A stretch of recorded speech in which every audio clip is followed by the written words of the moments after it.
इनके हाथों में डंडे हैं और मुंह पर मास्क। पहला डंडेबाज आया, फिर दूसरा आया,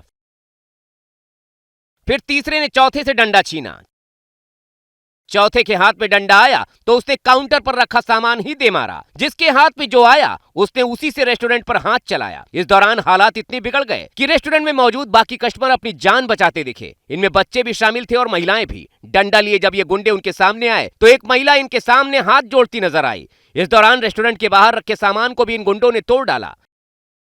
अब आपको रेस्टोरेंट के अंदर ले चलते हैं। हाथों में बेसबॉल बैट लिए दबंगों ने अपनी दबंगई दिखाने का कोई मौका नहीं छोड़ा। टेबल पर रखे खाने पर पहले डंडा मारा और फिर कुर्सी दे मारी।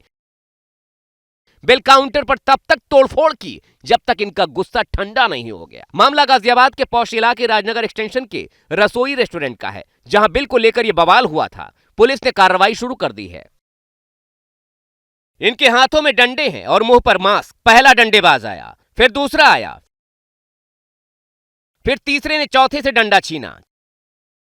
चौथे के हाथ में डंडा आया तो उसने काउंटर पर रखा सामान ही दे मारा। जिसके हाथ में जो आया उसने उसी से रेस्टोरेंट पर हाथ चलाया। इस दौरान हालात इतने बिगड़ गए कि रेस्टोरेंट में मौजूद बाकी कस्टमर अपनी जान बचाते दिखे। इनमें बच्चे भी शामिल थे और महिलाएं भी। डंडा लिए जब ये गुंडे उनके सामने आए तो एक महिला इनके सामने हाथ जोड़ती नजर आई। इस दौरान रेस्टोरेंट के बाहर रखे सामान को भी इन गुंडों ने तोड़ डाला। अब आपको रेस्टोरेंट के अंदर ले चलते हैं। हाथों में बेसबॉल बैट लिए दबंगों ने अपनी दबंगई दिखाने का कोई मौका नहीं छोड़ा। टेबल पर रखे खाने पर पहले डंडा मारा और फिर कुर्सी दे मारी।